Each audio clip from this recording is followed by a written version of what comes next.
En este video hablaremos del Convenio de Montreal de 1999, por lo que es importante retomar algunas ideas del video anterior respecto del sistema Varsovia.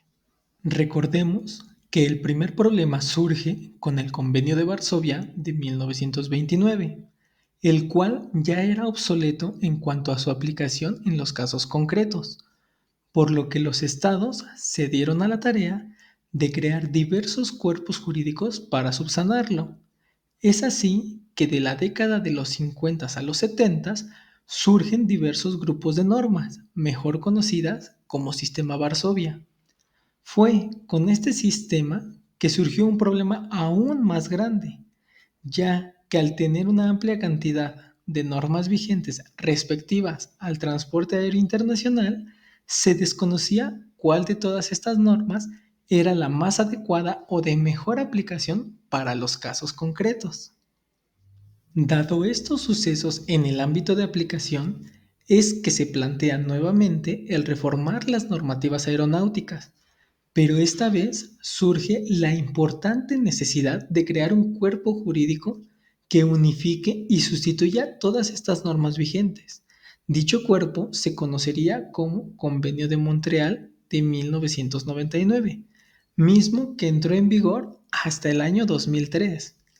Es importante saber que este convenio conserva el ámbito de aplicación en razón de espacio y materia que ya estaba consagrado por el sistema Varsovia, por lo que este convenio se aplica a todo el transporte internacional de personas, equipaje o carga que se realice en aeronaves, ya sea de manera gratuita o de manera onerosa, y que se efectúe tanto por un transportador contractual como por uno de hecho, sean estos mismos personas de derecho público o de derecho privado.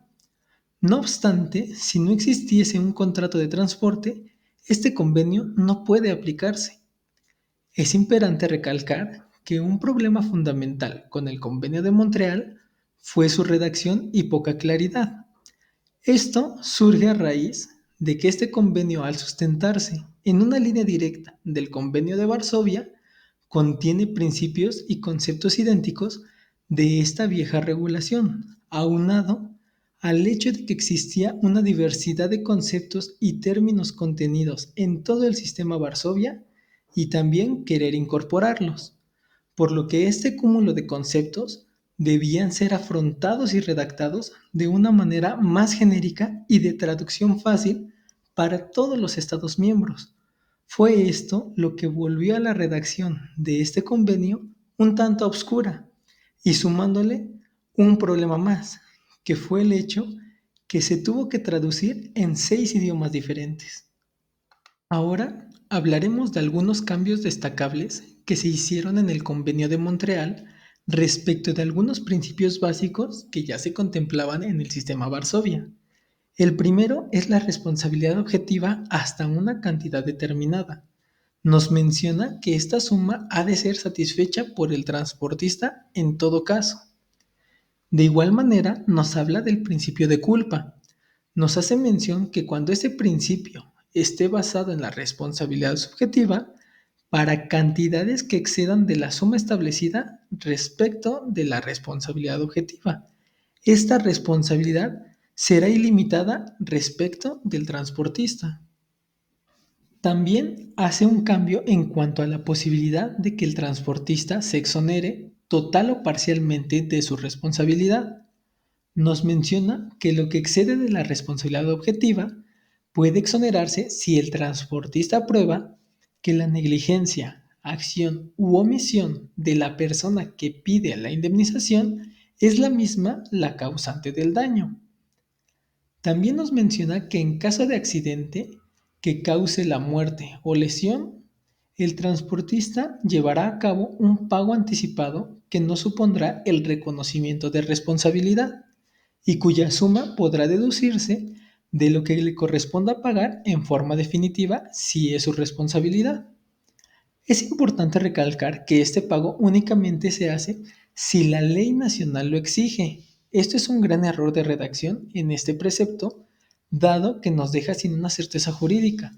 ya que si no existiese una obligación dentro de la ley nacional, no es obligatorio este pago anticipado.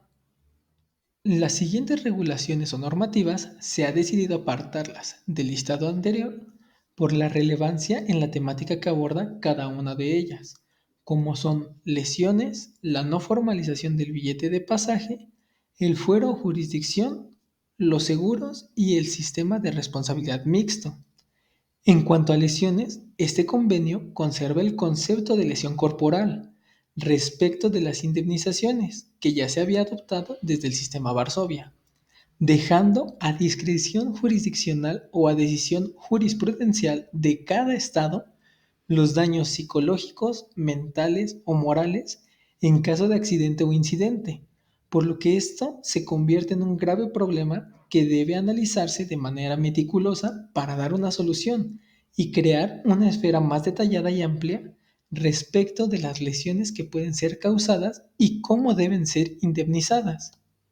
El Convenio de Montreal también da un giro de lo que venían manejando los convenios anteriores respecto de la emisión del billete de pasaje, ya que este nos menciona que la falta, irregularidad o no formalización del billete de pasaje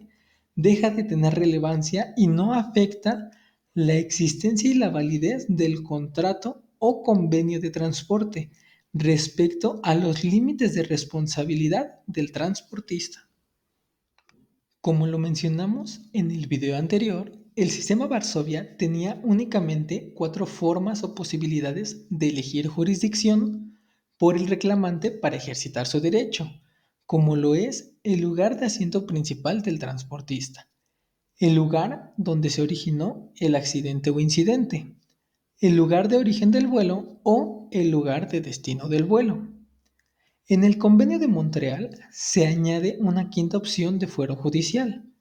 Este supuesto nos menciona que únicamente en caso de muerte o lesiones podrá ejercer su derecho el reclamante desde el territorio en el que reside, independientemente de los 4 supuestos anteriores, por lo que podemos observar que este convenio va más allá en beneficio del pasajero para el ejercicio de la vía judicial. Este convenio adiciona el tema de los seguros de una manera relevante, ya que hace este requerimiento obligatorio a los estados parte para una contratación de seguros respecto de sus transportistas, para que éste cubra las responsabilidades cuando sean franqueables, dado que estas indemnizaciones suelen ser altas. Actualmente y con frecuencia estas coberturas, al ser tan altas, se protegen vía reaseguradora. También nos menciona un nuevo sistema de responsabilidad mixto o de 2 capas, ya que en una primera instancia la responsabilidad será objetiva para daños de equipaje facturado, a la carga o a los pasajeros, por lo que la indemnización tiene un límite específico. Y en segunda instancia, cuando este límite se vuelve franqueable y la responsabilidad se vuelve subjetiva para daños al equipaje de mano, por retraso, equipaje facturado, carga y daños a los pasajeros.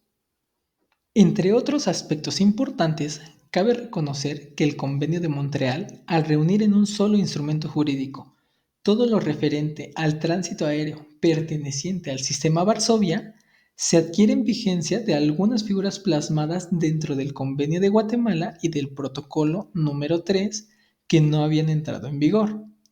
Respecto de todos estos cambios y reformas, podemos decir que fue hasta que el Convenio de Montreal sustituyó al sistema Varsovia, se dio una solución a los conflictos por indemnizaciones con mejores montos de pago,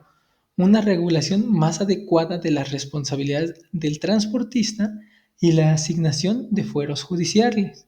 Por lo que en conclusión podemos decir que el Convenio de Montreal representa una modernización jurídica que ya era necesaria para el transporte aéreo internacional,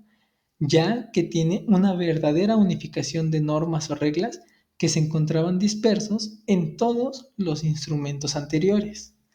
Esto sin dejar a un lado la importancia de reconocer que aún cuenta con diversas lagunas en sus normativas, que deben ser estudiadas y poder subsanarse lo más pronto posible para brindar una mayor certeza jurídica en la actualidad.